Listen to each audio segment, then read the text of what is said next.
നമസ്കാരം. മാസ്റ്ററിങ് എഡ്യൂടെക്കിലേക്ക് എല്ലാവർക്കും സ്വാഗതം. അപ്പോൾ കഴിഞ്ഞ ക്ലാസ്സിൽ നമ്മൾ ക്വിക്ക് ആക്സസ് ടൂൾ ബാർ വരെയായിരുന്നു നോക്കിയത്. അപ്പം 2007 ആണ് നമ്മൾ പഠിക്കുന്നത്. അതിനകത്തെ ക്വിക്ക് ആക്സസ് ടൂൾ ബാറും അതെങ്ങനെ കസ്റ്റമൈസ് ചെയ്യാം എന്നുള്ള കാര്യങ്ങളൊക്കെ നമ്മൾ കഴിഞ്ഞ ക്ലാസ്സിൽ ഡിസ്കസ് ചെയ്തു. ഇനി നമ്മൾ പോകുന്നത് ടാബ്സിലേക്കാണ്. അപ്പം ഇമ്പോർട്ടൻ്റ് ആയിട്ടുള്ള പാർട്ടാണ് ഏത്? ടാബ്. അപ്പം നമ്മുടെ ഈ റിബൺ ഉണ്ടല്ലോ, നമ്മൾ മെനു ബാർ ആ ഒരു പോർഷൻ, നമ്മൾ റിബൺ എന്തൊക്കെയാണ് ആ ഗ്രൂപ്പ്സും കമാൻഡ്സും ഒക്കെ വരുന്ന ആ ഒരു പോർഷനെയാണ് എന്ത് പറയുന്നത്? റിബൺ എന്ന് പറയുന്നത്. അപ്പോൾ ഈ റിബണിനെ എത്രയായിട്ട് ഡിവൈഡ് ചെയ്തിട്ടുണ്ട്? 7 ടാബ്സ് ആയിട്ട് ഡിവൈഡ് ചെയ്തിട്ടുണ്ട്. അപ്പം നമ്മുടെ വേർഡിനകത്ത് റിബണിനെ മെയിനായിട്ടും 7 ടാബ്സ് ആയിട്ട് ഡിവൈഡ് ചെയ്തിട്ടുണ്ട്. ഏതൊക്കെയാണ് ആ ടാബുകൾ? ആ പേരുകൾ പഠിച്ചു വെക്കണം. Home tab, insert, page layout, references, mailings, review and view. ഇതാണ് മെയിനായിട്ടുമുള്ള 7 ടാബുകൾ. നമുക്ക് വേഡ് ഒന്ന് ഓപ്പൺ ചെയ്ത് നോക്കാം. ഇതാണ് വേഡിൻ്റെ ഇൻ്റർഫേസ്. കണ്ടോ? അപ്പോൾ ഇതിൽ നമ്മൾ ടൈറ്റിൽ ബാർ പറഞ്ഞു, അതുപോലെ തന്നെ ക്വിക്ക് ആക്സസ് ടൂൾ ബാർ പറഞ്ഞു, ഓഫീസ് ബട്ടൺ പറഞ്ഞു. പിന്നെ ടൈറ്റിൽ ബാറിൻ്റെ റൈറ്റ് സൈഡിലായിട്ട് എന്തൊക്കെയുണ്ട്? മിനിമൈസ് ബട്ടൺ കൊടുത്തു കഴിഞ്ഞാൽ എവിടെ പോകും? നമ്മുടെ ടാസ്ക് ബാറിൽ പോകും. അതുപോലെ തന്നെ മാക്സിമൈസ് കൊടുത്തു കഴിഞ്ഞാൽ ഫുൾ സ്ക്രീനിൽ മാക്സിമൈസ് ചെയ്യാം. അതുപോലെ restore button, maximise or restore button എന്നാണ് ഇതിനെ അറിയപ്പെടുന്നത്. പിന്നെ ഉള്ളത് ക്ലോസ് ബട്ടൺ. നമുക്കിത് കാണാൻ പറ്റുന്നില്ല അല്ലേ? അപ്പം ഇത് നോക്കിയേ, minimise button, maximise or restore button, അതുപോലെ തന്നെ ക്ലോസ് ബട്ടൺ. ഈ 3 ബട്ടൺസ് ആണ് ടൈറ്റിൽ ബാറിനോട് ചേർന്ന് ഉള്ളത്. പിന്നെ അതിന് തൊട്ട് താഴെയാണ് എന്തുള്ളത്? നമ്മുടെ ടാബ്സ് ഉള്ളത്. അപ്പം ടാബുകൾ ഏതൊക്കെ ടാബുകളാണുള്ളത്? മെയിനായിട്ടും 7 ടാബാണുള്ളത്. ഈ പോർഷനെയാണ് നമ്മൾ എന്തെന്ന് പറയുന്നത്? റിബൺ എന്ന് പറയുന്നത്. അപ്പോൾ ഈ റിബണിനെ മെയിനായിട്ടും 7 ടാബുകളായി ഡിവൈഡ് ചെയ്തിട്ടുണ്ട്. ഏതാണ്? Home tab, insert, page layout, references, mailings, review and view. ഇങ്ങനെ 7 ടാബുകളായിട്ടാണ് ഡിവൈഡ് ചെയ്തിട്ടുള്ളത്. ഓരോ ടാബിനകത്തും ഓരോ ഗ്രൂപ്പ്സ് ഉണ്ട്. ആ ഗ്രൂപ്പ്സിനകത്ത് അതിൻ്റേതായ ആ ഗ്രൂപ്പിൽ വരുന്ന കമാൻഡ് ബട്ടൺസും ഉണ്ട്. നോക്കിയേ, കണ്ടോ? Each tab is further divided into groups. ഓരോ ടാബും എന്തായിട്ടാണ്? ഓരോ ഗ്രൂപ്പ്സ് ആയിട്ട് ഡിവൈഡ് ചെയ്തിട്ടുണ്ട്. ഇനി നോക്കി, എന്താണ് കോണ്ടെക്സ്ച്വൽ ടാബ് എന്ന് പറഞ്ഞാൽ? കോണ്ടെക്സ്ച്വൽ tabs only appear when you select a particular document element. Contextual tabs always appear on the far right of the ribbon. റിബണിൻ്റെ റൈറ്റ് സൈഡിലായിട്ടായിരിക്കും എന്ത് കാണുന്നത്? ഈ കോണ്ടെക്സ്റ്റുവൽ ടാബ്സ് കാണുന്നത്. നമ്മളിപ്പോൾ ഏതെങ്കിലും ഒരു പർട്ടിക്കുലർ എലമെൻറ്റ്, ഒന്നുകിൽ ഷേപ്സ് അല്ലെങ്കിൽ ടേബിള്, അങ്ങനെയുള്ള ഏതെങ്കിലും എലമെൻറ്റ്സ് നമ്മൾ സെലക്ട് ചെയ്യുന്ന സമയത്താണ് ഇങ്ങനെയുള്ള ഒരു ടാബ് വരുന്നത്. അതായത് ഇപ്പോൾ ഇവിടെ 7 ടാബാണെങ്കിൽ ഈ റിബണിൻ്റെ റൈറ്റ് സൈഡിലായിട്ട് കുറച്ച് പുതിയ ടാബുകൾ വരും. ഇപ്പം ഞാൻ ഇൻസേർട്ട് എടുത്തിട്ട് ഒരു ടേബിൾ ക്രിയേറ്റ് ചെയ്യുകയാണ്. ഇപ്പോൾ ഒരു ടേബിൾ ഞാനിവിടെ ക്രിയേറ്റ് ചെയ്തു. കണ്ടോ? ജസ്റ്റ് ഒരു ടേബിൾ ക്രിയേറ്റ് ചെയ്ത് കഴിഞ്ഞപ്പോൾ ഈ വ്യൂ ടാബ് കഴിഞ്ഞതിന് ശേഷം 2 ടാബ് ഇവിടെ വന്നിട്ടുണ്ട്. ഡിസൈൻ ടാബും ലേഔട്ട് ടാബും. കണ്ടില്ലേ? അപ്പോൾ ഇങ്ങനെ വരുന്ന ഈ ടാബുകളെയാണ് എന്ത് പറയുന്നത്? കോണ്ടെക്സ്ച്വൽ ടാബ് എന്ന് പറയുന്നത്. മനസ്സിലായോ? അപ്പോൾ നമ്മൾ ഏതെങ്കിലും പർട്ടിക്കുലർ എലമെൻറ്റ്സ് ഇൻസേർട്ട് ചെയ്യുന്ന സമയത്ത് വരുന്ന ടാബുകളാണ് ഇത് കോണ്ടെക്സ്ച്വൽ ടാബ്. എക്സാമ്പിൾ നോക്കിയേ, when you select A table in your document. ഒരു നമ്മുടെ ഡോക്യുമെൻറ്റിൻ്റെ നമ്മൾ ഏതെങ്കിലും ഒരു ടേബിൾ സെലക്ട് ചെയ്യുക, അല്ലെങ്കിൽ ടേബിളിൻ്റെ ടൂൾസൊക്കെ യൂസ് ചെയ്യുക. അപ്പോൾ എന്ത് വരും? ഡിസൈൻ ടാബ്, അതുപോലെ തന്നെ ലേഔട്ട് ടാബ് അപ്പിയർ. അപ്പോൾ ഡിസൈൻ ടാബും ലേഔട്ട് ടാബും ഒക്കെ വരും. അങ്ങനെ എക്സ്ട്രാ വരുന്ന ആ ഒരു ടാബിനെയാണ് എന്ത് പറയുന്നത്? നമ്മൾ കോണ്ടെക്സ്ച്വൽ ടാബ് എന്ന് പറയുന്നത്. അപ്പോൾ നമ്മൾ ഇമേജ് ഇൻസേർട്ട് ചെയ്യുമ്പോൾ വേറെ ടാബുകളായിരിക്കും വരുന്നത്. ഓരോ എലമെൻറ്റിനനുസരിച്ചുമുള്ള ടാബുകൾ അവിടെ വരും. അത് നമുക്ക് പഠിക്കാം. നോക്കി, അതാണ് ഈ കാണിച്ചിരിക്കുന്നത്. ഏതാണ്? Design tab, layout tab.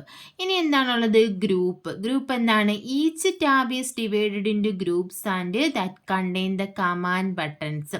ഓരോ ടാബിനെയും എന്തായിട്ട് ഡിവൈഡ് ചെയ്തിട്ടുണ്ട്? ഗ്രൂപ്പായിട്ട് ഡിവൈഡ് ചെയ്തിട്ടുണ്ട്. ഇപ്പോൾ ഹോം ടാബ് എടുക്കുകയാണെങ്കിൽ ഹോം ടാബിലെ ഗ്രൂപ്പ്സ് ഏതൊക്കെയാണ്? Clip board, font, paragraph, styles, editing. ഇത്രയും ഗ്രൂപ്പ്സ് ആണ് ഹോം ടാബിനകത്തുള്ളത്. അപ്പം ഇതും ഇമ്പോർട്ടൻ്റ് ആണ്. നമ്മൾ ഓരോന്നും എവിടെയൊക്കെയാണെന്ന് നല്ല ഡീറ്റെയിൽഡ് ആയിട്ട് പഠിച്ച് വെച്ചാൽ മാത്രമേ എക്സാം എഴുതാൻ പറ്റത്തുള്ളൂ. എന്ന് വെച്ചാൽ എക്സാമിന് അങ്ങനെ ചോദിക്കും. അതായത് ക്ലിപ്പ് ബോർഡ് ഏത് ടാബിലാണ് വരുന്നത്, അല്ലെങ്കിൽ പേസ്റ്റ് ഏത് ഗ്രൂപ്പിലാണ് വരുന്നത്, അങ്ങനെയൊക്കെ പല രീതിയിൽ ചോദിക്കും. അപ്പോൾ നമുക്കിത് കറക്റ്റായിട്ട് ഏതൊക്കെ ഓപ്ഷൻസ് ഉണ്ടെന്ന് അറിഞ്ഞാൽ മാത്രമേ എഴുതാൻ പറ്റത്തുള്ളൂ. അപ്പം നോക്കിയേ, ഹോം ടാബിനകത്ത് ഏതൊക്കെ ഗ്രൂപ്പാണുള്ളത്? ക്ലിപ്പ് ബോർഡ് ഉണ്ട്, ഫോണ്ട് ഉണ്ട്, പാരഗ്രാഫ് ഉണ്ട്, സ്റ്റൈൽസ് ഉണ്ട്, എഡിറ്റിംഗ് ഉണ്ട്. അതാണ് ഇവിടെ പറഞ്ഞിരിക്കുന്നത്. Home tab has 5 groups. Home ടാബിൽ 5 ഗ്രൂപ്പാണുള്ളത്. Clipboard, font, paragraph, style, editing. ഇനി അടുത്ത എന്താണ്? Dialog box launcher. എന്താണ് ഡയലോഗ് ബോക്സ് ലോഞ്ചർ എന്ന് പറഞ്ഞാൽ? Some groups have a dialog box launcher button. Clicking on this will open a dialog box or task pane. അപ്പോൾ ചില ഗ്രൂപ്പുകളിൽ എന്ത് കാണും? ഡയലോഗ് ബോക്സ് ലോഞ്ചർ കാണും. ഇപ്പം നോക്കിയത് ഇവിടെ ഒരു റെക്റ്റാങ്കിളിനകത്ത് ഒരു ആരോ കണക്ക് കാണുന്നില്ലേ? ഇതാണ് ഡയലോഗ് ബോക്സ് ലോഞ്ചർ എന്ന് പറയുന്നത്. അപ്പോൾ ചില ഗ്രൂപ്പുകളിൽ എന്ത് കാണും? ഇങ്ങനെയുള്ള ഡയലോഗ് ബോക്സ് ലോഞ്ചർ കാണും. അതിൽ ക്ലിക്ക് ചെയ്ത് കഴിഞ്ഞാൽ എന്ത് വരും? അതുമായിട്ട് റിലേറ്റ് ചെയ്തിട്ടുള്ള ഡയലോഗ് ബോക്സോ അല്ലെങ്കിൽ ടാസ്ക് പാനോ ഓപ്പൺ ആയിട്ട് വരും. അതിനെയാണ് എന്ത് പറയുന്നത്? ഡയലോഗ് ബോക്സ് ലോഞ്ചർ എന്ന് പറയുന്നത്. കണ്ടോ, ഇവിടെയുണ്ട് ഡയലോഗ് ബോക്സ് ലോഞ്ചർ. അതുപോലെ തന്നെ ഫോണ്ട് ഗ്രൂപ്പിലുണ്ട് ഡയലോഗ് ബോക്സ് ലോഞ്ചർ. ഇപ്പം ഞാൻ ഈ ഫോണ്ട് ഗ്രൂപ്പിൻ്റെ ഡയലോഗ് ബോക്സ് ലോഞ്ചറിൽ ക്ലിക്ക് ചെയ്താൽ എന്ത് സംഭവിക്കും? ഫോണ്ട് ഗ്രൂപ്പിൻ്റെ എന്ത് ചെയ്തു? ഒരു ടാസ്ക് പാൻ അല്ലെങ്കിൽ ഒരു ഡയലോഗ് ബോക്സ് ഓപ്പൺ ആയിട്ട് വന്നു. അപ്പോൾ ഫോണ്ട് ഗ്രൂപ്പിലുള്ള ഓപ്ഷൻസ് നമുക്ക് ഇവിടെയും കാണാൻ സാധിക്കും. കണ്ടോ? അപ്പം ഇതാണ് ഡയലോഗ് ബോക്സ് ലോഞ്ചർ എന്ന് പറയുന്നത്. അപ്പം ഡയലോഗ് ബോക്സ് ലോഞ്ചർ എവിടെ നിന്നാണ് കിട്ടുന്നത്? ആ ഗ്രൂപ്പിൻ്റെ താഴെ റൈറ്റ് സൈഡിലായിട്ടായിരിക്കും എന്തുണ്ടാവുക? ഡയലോഗ് ബോക്സ് ലോഞ്ചർ കാണപ്പെടുന്നത്. ഇനി അടുത്ത എന്താണ് നമുക്ക് പറയാനുള്ളത്? Status bar. നോക്കിയ സ്റ്റാറ്റസ് ബാർ നമ്മൾ പറഞ്ഞു കഴിഞ്ഞതാണ്. എന്താണ് സ്റ്റാറ്റസ് ബാറിൽ? നമ്പർ ഓഫ് പേജസ്, വേർഡ്, അതുപോലെ തന്നെ view buttons, zoom in and zoom out, ഇത്രയും ഓപ്ഷൻസ് ആയിരിക്കും ഉണ്ടാവുക. സൂം സ്ലൈഡർ, ഇതിൽ മാക്സിമം സൂം എത്രയാണ്, മിനിമം സൂം എത്രയാണ്, മാക്സിമം സൂം എത്രത്തോളം സൂം ചെയ്യാം നമുക്ക്. കണ്ടോ? Zoom in or out, it ranges from 10% to 500%. Minimum 10%, maximum എന്ന് പറഞ്ഞാൽ എത്രയാണ്? 500%. സൂം ഇൻ എന്ന് പറഞ്ഞാൽ എന്താണ്? സൂം ഇൻ എന്ന് പറഞ്ഞാൽ നമ്മളുടെ ആ ഒരു ഡോക്യുമെൻറ്റിനെ എന്ത് ചെയ്യുക? ലാർജ് സൈസിലാക്കുക, അതാണ് സൂം ഇൻ. സൂം ഔട്ട് എന്ന് പറഞ്ഞാൽ എന്താ? സ്മോളർ സൈസിലാക്കുക, അല്ലെങ്കിൽ അതിൻ്റെ അപ്പിയറൻസ് സ്മോൾ ആക്കുക, അതാണ് സൂം ഔട്ട്. ഇത് തിരിഞ്ഞു പോകരുത്. സൂം ഇൻ എന്ന് പറഞ്ഞാൽ എന്താണ്? ലാർജ് സൈസും മേക്ക് ഇറ്റ് അപ്പിയർ ലാർജർ, അതിനെ എന്താ? വലുതാക്കി കാണിക്കാനാണ് സൂം ഇൻ. സൂം ഔട്ട് എന്ന് പറഞ്ഞാൽ അതിനെ ചെറുതാക്കി കാണിക്കാനാണ് യൂസ് ചെയ്യുന്നത്. അടുത്ത് എന്താണ്? Mini tool bar. എന്താണ് മിനി ടൂൾ ബാർ എന്ന് പറഞ്ഞാൽ? The mini tool bar only appears when you select text. നമ്മൾ ടെക്സ്റ്റ് സെലക്ട് ചെയ്യുന്ന സമയത്താണ് എന്ത് വരുന്നത്? മിനി ടൂൾ ബാർ വരുന്നത്. It appears close to the selected text and display the most commonly used formatting commands. നമ്മൾ format ചെയ്യാൻ വേണ്ടിയിട്ട് common ആയിട്ട് യൂസ് ചെയ്യുന്ന കമാൻഡ്സ് ആയിരിക്കും ഈ മിനി ടൂൾ ബാറിൽ വരുന്നത്. അപ്പം ഞാൻ ഇവിടെ ഒരു ടെക്സ്റ്റ് ടൈപ്പ് ചെയ്തു, കാണാമല്ലോ. ഇപ്പം ഇതിൽ ഞാൻ ഏതെങ്കിലും ഒരു ടെക്സ്റ്റ് സെലക്ട് ചെയ്ത് കഴിയുമ്പോൾ ഇവിടെ കണ്ടോ, ഇതാണ് മിനി ടൂൾ ബാർ എന്ന് പറയുന്നത്. നമ്മൾ ഏതെങ്കിലും ഒരു ടെക്സ്റ്റ് സെലക്ട് ചെയ്ത് കഴിയുമ്പോൾ അതിൽ കോമൺ ആയിട്ട് ഫോർമാറ്റിങ്ങിന് ആവശ്യമുള്ള കാര്യങ്ങൾ കോമൺ ആയിട്ട് നമ്മൾ യൂസ് ചെയ്യുന്ന എന്താ? ഫോണ്ട് സൈസ്, അങ്ങനെയുള്ള ഫോർമാറ്റിങ്ങിന് വേണ്ടിയിട്ടുള്ള ടൂൾസ് എല്ലാം നമുക്ക് എവിടെ അവൈലബിൾ ആയിരിക്കും? ഈ മിനി ടൂൾ ബാറിൽ അവൈലബിൾ ആയിരിക്കും. അപ്പം എന്താണ് മിനി ടൂൾ ബാർ എന്ന് മനസ്സിലായില്ലേ? ഇനി നമുക്ക് ഓരോ ഓപ്ഷൻസും എന്തൊക്കെയാണെന്ന് നോക്കാം. അതായത് ഞാനിപ്പോൾ വേഡ് നമ്മൾ ഒരു ഡോക്യുമെൻ്റ് ഓപ്പൺ ചെയ്ത് വെച്ചിരിക്കുകയാണ്. അപ്പോൾ ഹോം ടാബ് മുതൽ നമുക്ക് തുടങ്ങാം. ഏതൊക്കെ ഓപ്ഷൻസ് ആണ്, എന്താണ് ചെയ്യുന്നത് എന്നുള്ളത്. ഇപ്പം നോക്കിയേ, ഇപ്പം ഹോം ടാബിൽ വരുന്ന ആദ്യത്തെ ഗ്രൂപ്പ് ഏതാണ്? ക്ലിപ്പ് ബോർഡാണ്. ഇതിന് നമുക്ക് എന്ത് പറയാം? ക്ലിപ്പ് ബോർഡ് ബ്ലോക്ക് എന്ന് പറയാം. അപ്പോൾ ക്ലിപ്പ് ബോർഡിൽ വരുന്ന ഓപ്ഷൻസ് ഏതൊക്കെയാണെന്ന് നോക്കിയേ. പേസ്റ്റ് ഉണ്ട്, അതുപോലെ തന്നെ കട്ടുണ്ട്, കോപ്പി ഉണ്ട്, ഫോർമാറ്റ് പെയിൻറ്റർ, ഇതിനെ പറയുന്നത് ഫോർമാറ്റ് പെയിൻറ്റർ എന്നാണ്. ഇപ്പം ഇത്രയും 4 ഓപ്ഷൻസ് ആണ് ക്ലിപ്പ് ബോർഡിനകത്ത് വരുന്നത്. അപ്പോൾ അറിയാവുന്നവർ കാണും, അറിയാത്തവർക്ക് വേണ്ടിയിട്ടാണ് നമ്മൾ ബേസിക് ആയിട്ടുള്ള കാര്യങ്ങളെല്ലാം പറയുന്നത്. അപ്പോൾ ആദ്യത്തെ ഹോം ടാബിൽ ആദ്യം വരുന്ന ബ്ലോക്ക് ഏതാണ്, അല്ലെങ്കിൽ ഗ്രൂപ്പ് ഏതാണ്? ക്ലിപ്പ് ബോർഡാണ്. ക്ലിപ്പ് ബോർഡിലുള്ള 4 ഓപ്ഷൻസ് ആണ് കട്ട്, copy, paste and format painter. ഇപ്പം നോക്കിയേ, നമ്മളിപ്പോൾ എന്ത് ചെയ്യണം? ഏത് ഓപ്പറേഷൻ ചെയ്യുന്നതിന് മുന്നേയും നമ്മൾ എന്ത് ചെയ്തിരിക്കണം? സെലക്ട് ചെയ്തിരിക്കണം. അപ്പോൾ ഇവിടെ നോക്കി, ഇതെല്ലാം ഇനേബിൾ ആണോ? ഇതെല്ലാം ഡിസേബിൾ ആണ്. കണ്ടോ? നമ്മൾ സെലക്ട് ചെയ്ത് കഴിഞ്ഞാൽ മാത്രമേ ഇതെന്താവത്തുള്ളൂ? എനേബിൾ ആകത്തുള്ളൂ. നമുക്ക് കട്ട് ചെയ്യാൻ പറ്റും. ഇപ്പോൾ സെലക്ട് ചെയ്ത് കഴിഞ്ഞാൽ മാത്രമേ കട്ട് ചെയ്യാൻ പറ്റൂ. അതാ ഒരു ഓപ്പറേഷൻ ചെയ്യുന്നതിന് മുന്നേ, എന്ത് കാര്യം ചെയ്യുന്നതിന് മുന്നേ നമ്മൾ എന്ത് ചെയ്യണം? സെലക്ട് ചെയ്യണം. അപ്പം ഞാൻ ഈ ഒരു വേർഡ് സെലക്ട് ചെയ്തു. ഇനി എനിക്കിതിനെ ഇവിടെ വേണ്ട, അങ്ങനെ ആണെന്നുണ്ടെങ്കിൽ കട്ട് എന്തിനു വേണ്ടിയിട്ടാണ് യൂസ് ചെയ്യുന്നത്? മൂവ് ചെയ്യാൻ വേണ്ടിയിട്ട്. അത് ചോദിക്കും എക്സാമിന്.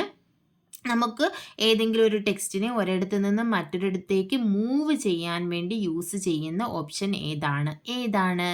കട്ടാണ് യൂസ് ചെയ്യുന്നത്. അപ്പം ഈ ക്ലിപ്പ് ബോർഡ് എന്ന് പറഞ്ഞാൽ നമ്മൾ കട്ട് ചെയ്തതിനെയോ കോപ്പി ചെയ്തതിനെയോ താൽക്കാലികമായിട്ട് സ്റ്റോർ ചെയ്യുന്ന ഒരു പ്ലേസ് ആണ് ഏതെന്ന് പറയുന്നത്? Clip board. അത് എക്സാമിന് ചോദിച്ചിട്ടുണ്ട്. കട്ട് ചെയ്യുന്നതിനെയും കോപ്പി ചെയ്യുന്നതിനെയും നമ്മൾ പേസ്റ്റ് ചെയ്യുന്നതിന് മുന്നേ താൽക്കാലികമായിട്ട് സ്റ്റോർ ചെയ്യുന്നത് എവിടെയാണെന്ന് ചോദിച്ചാൽ എവിടെയാണ്? ക്ലിപ്പ് ബോർഡിലാണ് സ്റ്റോർ ചെയ്യുന്നത്. താൽക്കാലികമായിട്ട്. അതൊരു കൺസെപ്റ്റാണ്. അത്രയും മനസ്സിലാക്കി വെച്ചാൽ മതി. നമ്മൾ കട്ട് ചെയ്ത് കഴിഞ്ഞാൽ അത് എവിടെയായിരിക്കും ഉള്ളത്? പേസ്റ്റ് ചെയ്യുന്നതിന് മുന്നേ ആണെങ്കിൽ കട്ട് ചെയ്യുന്നതിനെയും കോപ്പി ചെയ്യുന്നതിനെയും താൽക്കാലികമായിട്ട് സ്റ്റോർ ചെയ്യുന്നത് എവിടെയാണ്? ക്ലിപ്പ് ബോർഡിലാണ്. അപ്പോൾ ഞാനിതിനെ സെലക്ട് ചെയ്തു, കട്ട് ചെയ്യാൻ പോവുകയാണ്. ഇപ്പം നോക്കിയേ, അവിടെ എഴുതി കാണിക്കുന്നുണ്ട്. ഞാൻ കട്ടെന്ന് പറയുന്ന അതിന് മുകളിൽ എൻ്റെ മൗസ് വെച്ചപ്പോൾ അവിടെ എഴുതി കാണിക്കുന്നുണ്ട് കട്ട് എന്തിന് വേണ്ടിയിട്ടാണ്, അതിൻ്റെ ഷോർട്ട് കട്ട് കീ എന്താണ്. അപ്പോൾ കട്ടിൻ്റെ ഷോർട്ട് കട്ട് കീ എന്താണ്? Ctrl+X ആണ് കട്ടിൻ്റെ ഷോർട്ട് കട്ട് കീ. ഇപ്പം നിങ്ങൾ ഈ ഒരു സിമ്പൽ തന്നെ നോക്കി, എന്താണ്? ഒരു സിസറിൻ്റെ, അതായത് സിസേഴ്സിൻ്റെ സിമ്പലിലാണ് നമ്മുടെ കട്ട് കൊടുത്തിരിക്കുന്നത്. അപ്പോൾ ആ ഒരു കത്രികയുടെ ഷേപ്പ് എന്ന് പറയുന്നത് എന്തിൻ്റെ ഷേപ്പാണ്? എക്സിൻ്റെ ഷേപ്പാണ് അല്ലേ? അപ്പോൾ കട്ടിൻ്റെ ഷോർട്ട് കട്ട് കീ എന്താ? Ctrl+X. നമ്മൾ കത്രിക എടുത്ത് ഇങ്ങനെ ഓപ്പൺ ചെയ്ത് വെച്ചാലും അത് ഏത് ഷേപ്പിലാണ് കാണപ്പെടുന്നത്? എക്സ് ഷേപ്പിലാണ് കാണപ്പെടുന്നത്. അങ്ങനെ ഓർത്തിരുന്നാൽ മതി. കട്ടിൻ്റെ ഷോർട്ട് കട്ട് കീ എന്താണ്? Ctrl+X. ഒന്നുകിൽ നമുക്ക് ഇവിടെയുള്ള ഈ കട്ടിൽ ക്ലിക്ക് ചെയ്യാം. ഞാൻ അവിടെ ക്ലിക്ക് ചെയ്തപ്പോൾ ഇവിടെ സെലക്ട് ആയ ടെക്സ്റ്റ് പോയില്ലേ? പോയി. ഇനി നമുക്കതിന് എവിടെയാണോ വേണ്ടത് അവിടെ മൗസ് വെക്കുക. അവിടെ മൗസ് വെച്ചതിന് ശേഷം നമുക്കതിന് എന്ത് ചെയ്യാം? എവിടെയാണോ വേണ്ടത് അവിടേക്ക് നമുക്ക് പേസ്റ്റ് ചെയ്യാം. ഇപ്പം ഞാൻ എൻ്റെ കഴ്സർ ഇവിടെ വെച്ചതിന് ശേഷം എന്ത് ക്ലിക്ക് ചെയ്തു? പേസ്റ്റിൽ ക്ലിക്ക് ചെയ്തു. അപ്പോൾ കണ്ടോ, ഇവിടെ അത് പേസ്റ്റായി. ഇതുപോലെ നമുക്ക് ഷോർട്ട് കട്ട് കീ യൂസ് ചെയ്യാം. ഞാൻ ഇതിനെ സെലക്ട് ചെയ്തു. നമ്മുടെ കീബോർഡിലെ Ctrl+X എന്ന് പറയുന്ന കീയും ഒരുമിച്ച് പ്രസ് ചെയ്തു. അപ്പോൾ എന്ത് ചെയ്തു? അത് കട്ടായി. ഇനി എവിടെയാണോ വെക്കേണ്ടത് അവിടെ വെച്ചിട്ട് നമുക്ക് എന്ത് ചെയ്യാം? പേസ്റ്റ് ചെയ്യാം. അപ്പോൾ കട്ട് ചെയ്തതിനെയോ കോപ്പി ചെയ്തതിനെയോ ആണ് നമ്മൾ എന്ത് ചെയ്യുന്നത്? പേസ്റ്റ് ചെയ്യുന്നത്. അപ്പോൾ കട്ടിൻ്റെ ഷോർട്ട് കട്ട് കീ മനസ്സിലായല്ലോ? Ctrl+X ആണ് കട്ടിൻ്റെ ഷോർട്ട് കട്ട് കീ. ഇനി ഈ ക്ലിപ്പ് ബോർഡിലുള്ളത് എന്താണ്? കോപ്പി എന്ന് പറഞ്ഞാൽ അപ്പം ഇത് കട്ടിൻ്റെ പ്രത്യേകത എന്താ? നമ്മൾ കട്ട് ചെയ്ത പൊസിഷനിൽ അത് കാണത്തില്ല, പേസ്റ്റ് ചെയ്യുന്നിടത്ത് മാത്രമേ കാണൂ. ഇത് ഒറിജിനൽ പൊസിഷനിൽ കാണത്തില്ല. ഒരിടത്ത് നിന്ന് മറ്റൊരിടത്തേക്ക് മൂവ് ചെയ്യാനാണ് നമ്മൾ കട്ട് എന്ന് പറയുന്ന ഓപ്ഷൻ യൂസ് ചെയ്യുന്നത്. കോപ്പി എന്ന് പറഞ്ഞാൽ ഒറിജിനൽ പൊസിഷനിലും കാണും, നമ്മൾ പേസ്റ്റ് ചെയ്യുന്നിടത്തും കാണും. ഈ ഒരു ടെക്സ്റ്റ് ഞാൻ സെലക്ട് ചെയ്തു. നമ്മൾ എന്ത് കൊടുത്തു? കോപ്പി കൊടുക്കാൻ പോവുകയാണ്. കോപ്പിയുടെ ഷോർട്ട് കട്ട് കീ എന്താ? Ctrl+C. അതിൽ തന്നെയുണ്ട് കോപ്പിയുടെ C ആണ് എന്ത്? കോപ്പിയുടെ ഷോർട്ട് കട്ട് കീ. Ctrl+C. അത് ഓർത്തിരിക്കാം. അപ്പം ഒന്നുകിൽ നമ്മൾ കീബോർഡിലെ കൺട്രോളും C എന്ന് പറയുന്ന പ്ലസ് അല്ല, നമ്മൾ കോമ്പിനേഷൻ യൂസ് ചെയ്യുന്നതാണ് പ്ലസ്. കൺട്രോളും സിയും ഈ രണ്ട് കീയും ഒരുമിച്ച് പ്രസ് ചെയ്യണം. ഇപ്പം ഞാൻ ഈ ടൂൾ യൂസ് ചെയ്യാണ്. കോപ്പി എന്ന് പറയുന്ന ടൂളിൽ ക്ലിക്ക് ചെയ്തപ്പോൾ കണ്ടോ, അത് അവിടെ തന്നെ ഉണ്ട്. നേരത്തെ കട്ട് ചെയ്തപ്പോൾ നമ്മൾ സെലക്ട് ചെയ്തിട്ട് കട്ട് ചെയ്ത് അത് അവിടെ നിന്ന് പോകും. പക്ഷേ കോപ്പി ചെയ്ത ടെക്സ്റ്റ് ഇവിടെ ഉണ്ടല്ലോ. ഇനി നമുക്ക് എവിടെയാണോ വേണ്ടത് അവിടെ മൗസ് വയ്ക്കുക. അതിനുശേഷം എന്ത് ചെയ്യുക? പേസ്റ്റ് ചെയ്യുക. കണ്ടോ, അപ്പം ഇവിടെയും ഉണ്ട്, നമ്മൾ പേസ്റ്റ് ചെയ്തെടുത്തും ഉണ്ട്. ഇതാണ് കട്ടും കോപ്പിയും തമ്മിലുള്ള ഡിഫറൻസ്. ഇനി പേസ്റ്റിൻ്റെ ഷോർട്ട് കട്ട് കീ എന്താണ്? Ctrl+V ആണ്. നമ്മളിപ്പോൾ കട്ട് ചെയ്തു, കോപ്പി ചെയ്തു, അതിനെ എന്ത് ചെയ്തു? പേസ്റ്റ് ചെയ്തു. അല്ലെങ്കിൽ ഏത് യൂസ് ചെയ്യാം. ഇപ്പം ഞാൻ ഇതിനെ കട്ട് ചെയ്തു ഷോർട്ട് കട്ട് കീ യൂസ് ചെയ്ത് കട്ട് ചെയ്തു. അതിനുശേഷം പേസ്റ്റ് ചെയ്യുന്നതിന് പകരം ഇവിടെ ക്ലിക്ക് ചെയ്യുന്നതിന് പകരം എന്ത് യൂസ് ചെയ്താൽ മതി? കൺട്രോൾ വി യൂസ് ചെയ്താൽ മതി. കൺട്രോൾ കീയും വി എന്ന് പറയുന്ന കീയും കൂടി യൂസ് ചെയ്താൽ മതി. അപ്പോൾ കട്ടിൻ്റെ ഷോർട്ട് കട്ട് കീ എന്താണ്? കൺട്രോൾ പ്ലസ് എക്സ് ആണ് കട്ട്. കോപ്പി ആണെങ്കിൽ കൺട്രോൾ പ്ലസ് സി ആണ്. പേസ്റ്റ് ആണെങ്കിൽ എന്താണ്? കൺട്രോൾ പ്ലസ് വി ആണ്. കൺട്രോൾ എക്സ് ആണ് ഏതിൻ്റെ ഷോർട്ട് കട്ട് കീ? കട്ടിൻ്റെ shortcut key. Control plus C ആണ് കോപ്പിയുടെ ഷോർട്ട് കട്ട് കീ. പേസ്റ്റിൻ്റെ shortcut key control plus V ആണ്. ഇനി ഇവിടെ ഒരു ഓപ്ഷൻ കൂടിയുണ്ട്, ഫോർമാറ്റ് പെയിൻറ്റർ. ഫോർമാറ്റ് പെയിൻറ്റർ നമ്മൾ പഠിക്കണമെങ്കിൽ ആദ്യമേ ഫോർമാറ്റിംഗ് എന്താണെന്ന് നമ്മൾ പഠിക്കണം. ഫോർമാറ്റിംഗ് എന്ന് പറഞ്ഞാൽ നമ്മുടെ ഈ ടെക്സ്റ്റിന് വരുത്തുന്ന ചേഞ്ചസ് ആണ് ഫോർമാറ്റിംഗ്. നമ്മൾ പറഞ്ഞില്ലേ നേരത്തെ, മിനി ടൂൾ ബാർ അപ്പിയർ ചെയ്യുന്നത് എപ്പോഴാണ്? ടെക്സ്റ്റ് സെലക്ട് ചെയ്ത് കഴിയുമ്പോൾ ഒരു ചെറിയ ടൂൾ ബാർ വരും. ഇതിനകത്ത് മെയിനായിട്ടുമുള്ള ഫോർമാറ്റിംഗ് ഓപ്ഷൻസ് ആണുള്ളതെന്ന്. അപ്പോൾ ഫോർമാറ്റിംഗ് ഓപ്ഷൻസ് ഏതൊക്കെയാണ്? ബോൾഡ്, ഇറ്റാലിക്, ഇങ്ങനെയുള്ള കുറേ ഓപ്ഷൻസ് ഉണ്ട്. അപ്പോൾ ഫോർമാറ്റിംഗ് ഓപ്ഷൻസ് എവിടെയാണ്? ഈ ഫോണ്ട് ഗ്രൂപ്പിലാണ് വരുന്നത്. അപ്പോൾ ഈ ഫോർമാറ്റിംഗ് പഠിച്ചതിന് ശേഷം നമുക്ക് എന്ത് പഠിക്കാം? ഫോർമാറ്റ് പെയിൻറ്റർ പഠിക്കാം. ജസ്റ്റ് അറിഞ്ഞിരിക്കുക, ഫോർമാറ്റ് പെയിൻറ്റർ എന്ന് പറഞ്ഞാൽ ഫോർമാറ്റിങ്ങിനെ കോപ്പി ചെയ്യാൻ യൂസ് ചെയ്യുന്നതാണ് ഫോർമാറ്റ് പെയിൻറ്റർ. ഇതിൻ്റെ shortcut key control plus shift plus C. കോപ്പിയുടെ ഷോർട്ട് കട്ട് കീ നമ്മൾ പഠിച്ചില്ലേ? കൺട്രോൾ പ്ലസ് സി എന്ന്. അപ്പോൾ ഫോർമാറ്റ് പെയിൻറ്റർ ഫോർമാറ്റിങ്ങിനെ കോപ്പി ചെയ്യുന്നതാണ്. അതുകൊണ്ട് അവിടെ എക്സ്ട്രാ ഒരു ഷിഫ്റ്റ് കൂടി വരും. Control plus shift plus C ആണ് ഫോർമാറ്റ് പെയിൻറ്ററിൻ്റെ ഷോർട്ട് കട്ട് കീ. അപ്പം നമ്മളിപ്പോൾ പഠിച്ചത് ഹോം ടാബ്. ഹോം ടാബിനകത്തുള്ള ആദ്യത്തെ ഗ്രൂപ്പ് ക്ലിപ്പ് ബോർഡ്. ക്ലിപ്പ് ബോർഡിനകത്തുള്ള ഓപ്ഷൻസ് ഏതൊക്കെയായിരുന്നു? Cut, copy, paste and format painter. കട്ടിൻ്റെ ഷോർട്ട് കട്ട് കീ ആണ് കൺട്രോൾ പ്ലസ് എക്സ്. കോപ്പിയുടെ shortcut key control plus C. പേസ്റ്റിൻ്റെ shortcut key control plus V. Format പെയിൻറ്ററിൻ്റെ shortcut key control plus shift plus C. Format painter എങ്ങനെയാണ് working എന്ന് നമുക്ക് അടുത്ത ക്ലാസ്സിൽ ഡിസ്കസ് ചെയ്യാം. അപ്പോൾ നിങ്ങൾക്ക് ക്ലാസ്സുകൾ ഇഷ്ടപ്പെടുകയാണെന്നുണ്ടെങ്കിൽ ലൈക്ക് ചെയ്യുക, ഷെയർ ചെയ്യുക, അതുപോലെ തന്നെ നിങ്ങളുടെ കമൻറ്റുകൾ അറിയിക്കുക. താങ്ക്